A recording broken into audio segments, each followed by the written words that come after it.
What is happening, y'all? My name is FightinCowboy, and today we're going to be talking about PvP in Elden Ring. Now, if you are a newcomer to the Souls franchise, PvP may still be something that you're unfamiliar with. You may have avoided it up until now, just not being sure, how it's going to be, going up against players that have obviously done something like this before. But when it really gets down to it, PvP is easily one of the most fun aspects of Elden Ring and the Souls franchise in general. It really brings something that a lot of other action RPGs just don't have. The idea of taking your character and all these powerful weapons and skills and then facing off against others who have done the same. And it really does create a unique experience that's hard to really replicate outside of these games. So today we're going to be talking about PvP. We're going to be going into invasions and duels and the Coliseum. We'll talk a little bit about the meta and connectivity to other players. And all in all, hopefully after watching this video, y'all will go on out there and try it out yourselves. So to start, let's talk about the meta level and connectivity inside the game. For those that are unaware, there is connectivity between you and other players that is based upon your rune level as well as the upgrade level of your weapon. And what this does is it makes sure that when you are connecting for PvP and trying to find other players to play against, you're not over-leveled and you're not under-leveled. So in general, the community has something that's called a meta level. It's just kind of a level that players try to stick towards to make sure that we can find each other and always have people to play with. And this ranges from roughly 125 to 150, so you have a little bit of wiggle room depending on if you want to fit a little bit more into your build. But I think it's important to note that this is not a hard stop, and especially with invasions, you will find players ranging all the way from level 10 all the way up to 300 and beyond.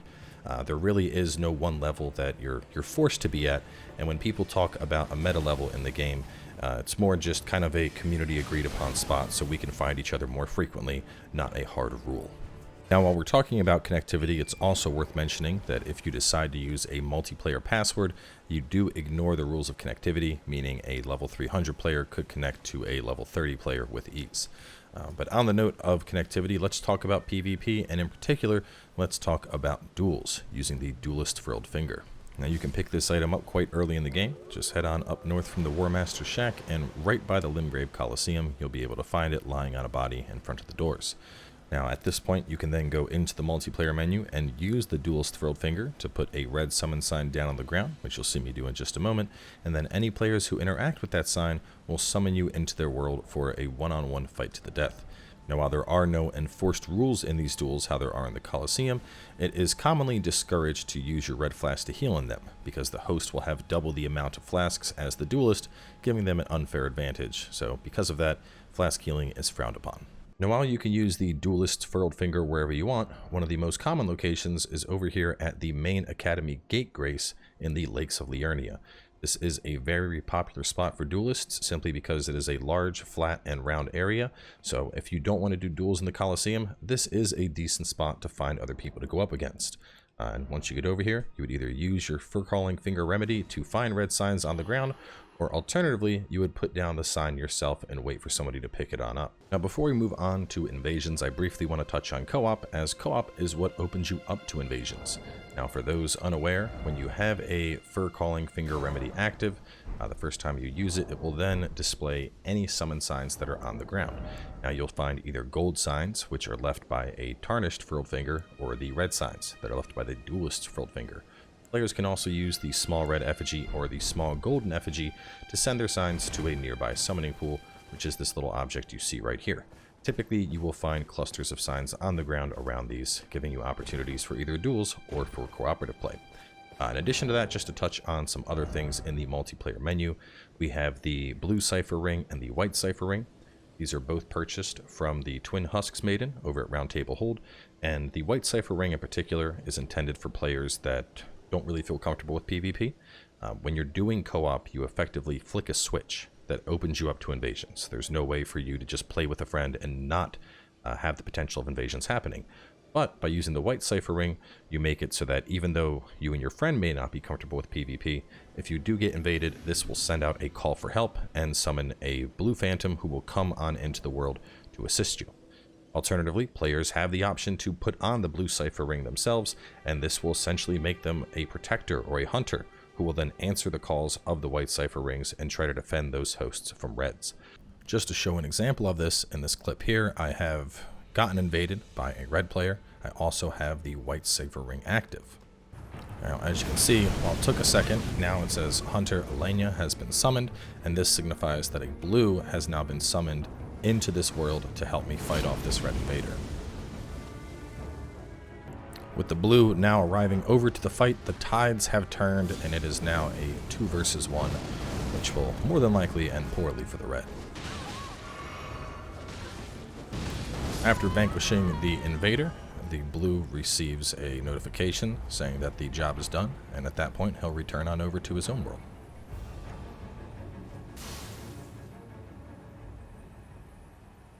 Just to touch on some other stuff before we get to invasions, the Finger Severer can be used to send a summoned player back to their own world.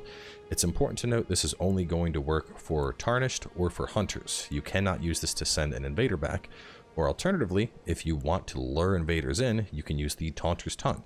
And with this active, you can pull invaders into the game to fight, even if you are not engaging in co-op.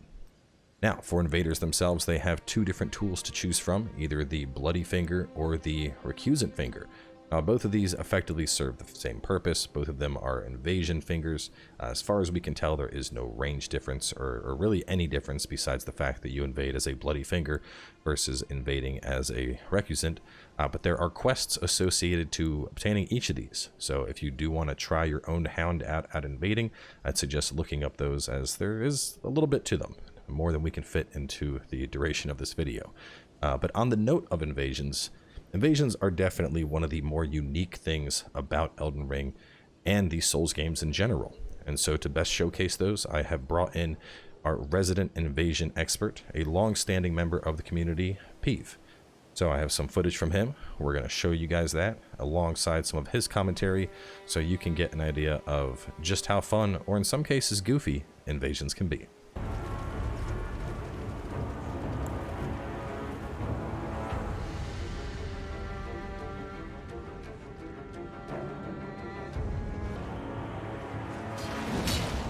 Maybe that bush, yeah.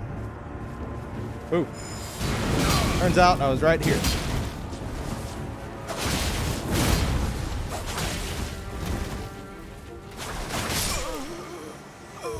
Okay, Chad. Let's try this again.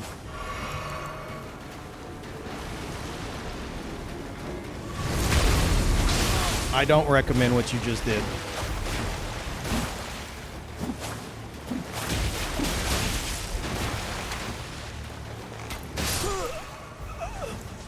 Maybe next time. Maybe. Yeah. Yep. Right there. Yes. Guys, get away from the balcony. It is not safe. Don't go there either. I don't recommend that. No. Stay away from these ledges. Please. It's for your own safety. Come on, guys. Okay, let's go up and say hello. Hey! Hey.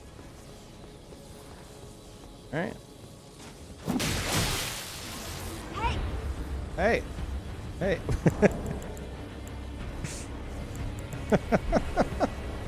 I don't know what's happening.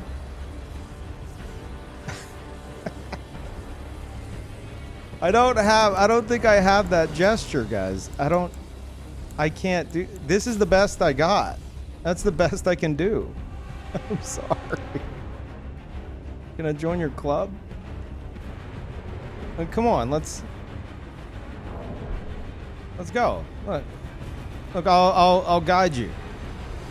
I'll escort you guys. Summon another cooperator. Fantastic. This can only go well. Hello. Hey! Hey! Same voice. Okay, now everybody against me, right?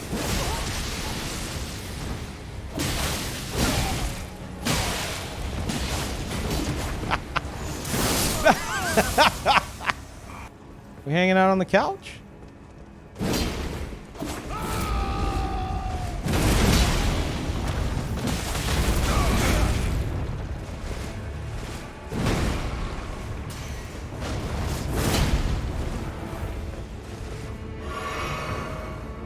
I want to jump on the couch. Let's fight on the couch. Or bed, or whatever you want to call it. You should stop doing that. Yeah, take a nap.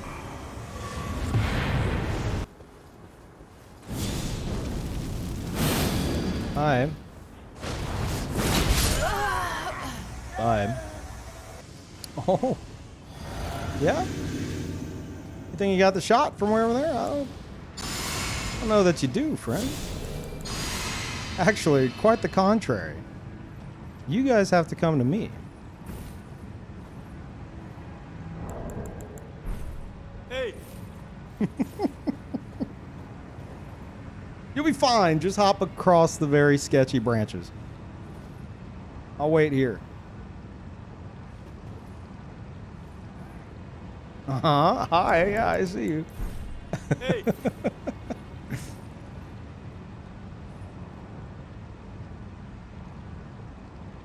Uh-huh. Come on. Come on. You can do it.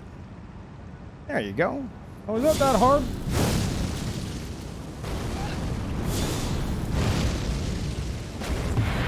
Now, as you can see, invasions are quite a mixed bag, but maybe you want some more structured PvP, and that is where the newly added Coliseums come on into play.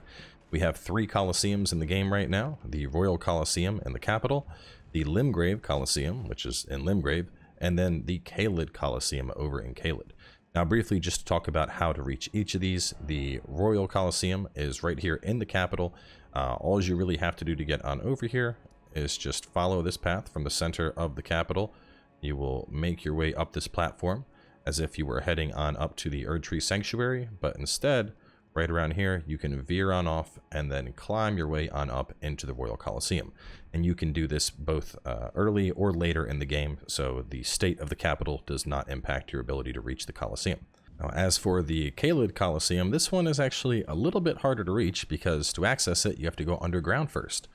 So, over from the Shifra Riverwell, you would make your way on over to the Below the Well Grace, and then right here is an elevator that you can take on up, and then you can follow this path all the way on up north until you reach the Caelid Coliseum, at which point you can then approach it and enter it similar to how we just did with the Royal one.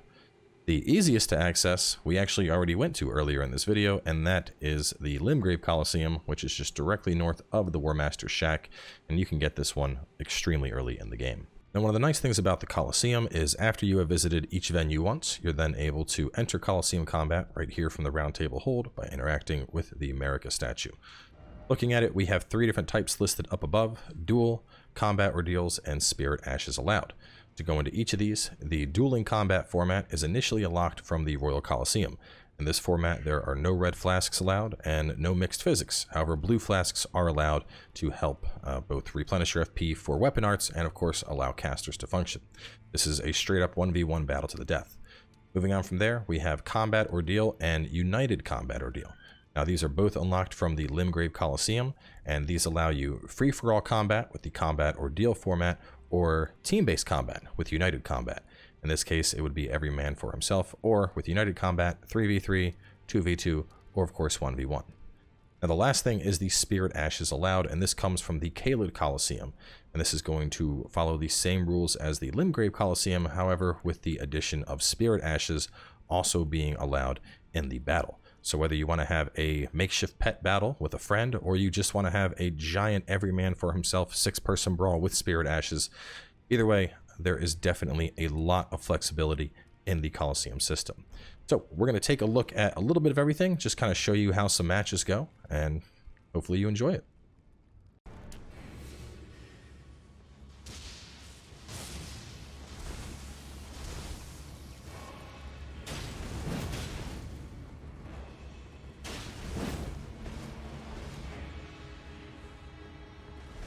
He's got the sword. I can go through my shield.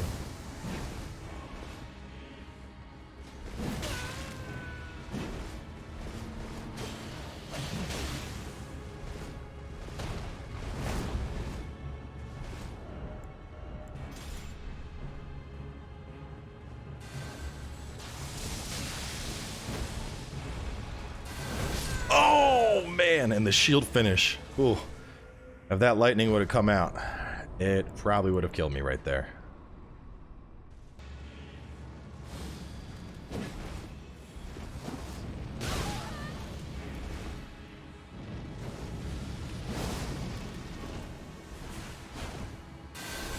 I'm just gonna back up. Oh, big hit there though.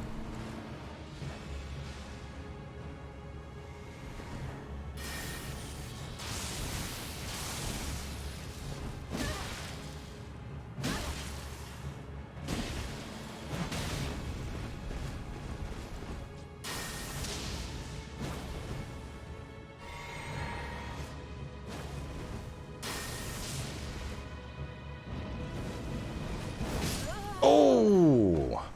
And the flaming strike takes the win. Oh!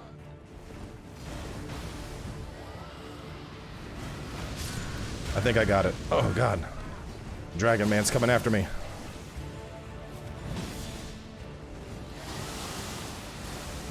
Oh god.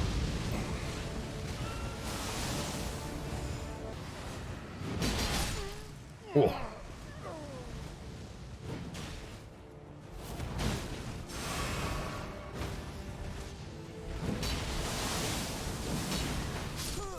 There we go.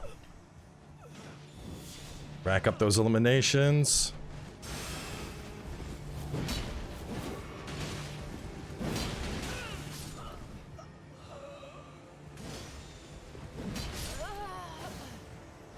I saved you. Come on. Yes. Yes, yes, yes. 30 seconds left. 30 seconds left.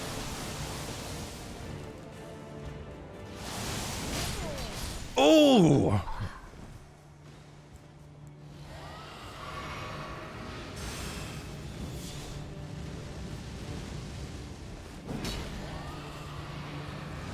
Oh.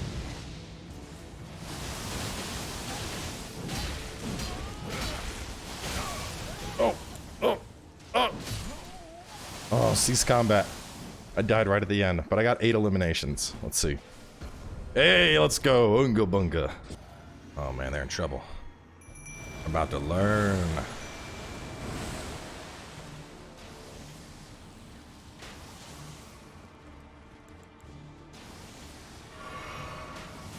Hour of the Dragon Lord.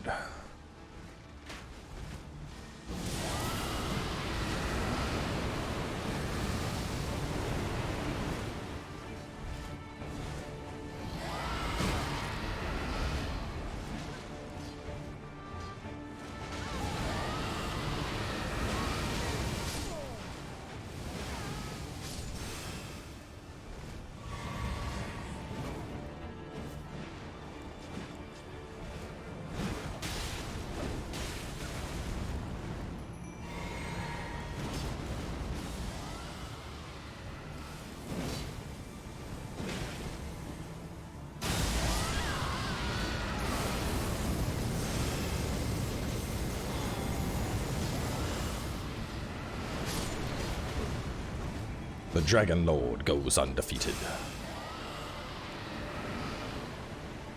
This is honestly like one of my dirtiest setups, because you have the oh no, no, no. Anyway, you have the Mimic casting Dragon Breath and you casting Dragon Breath, and oh boy, it gets rough. He is going to get absolutely decimated, like right there. Oh, and you're also paying attention to my teammate? That's not a smart play. Oh, man.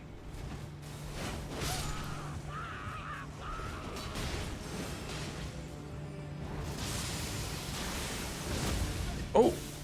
I passed the vigor check. Oh, you got the magic off, but at what cost? Oh, God, I'm not paying attention.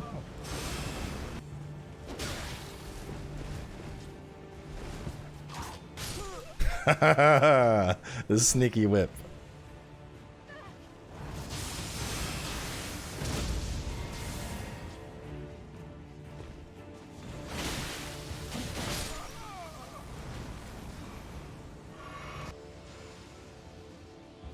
Yeah, that just made you weaker to lightning. Not the play. Not the play at all. He's also failing his vigor check. He definitely needs more health.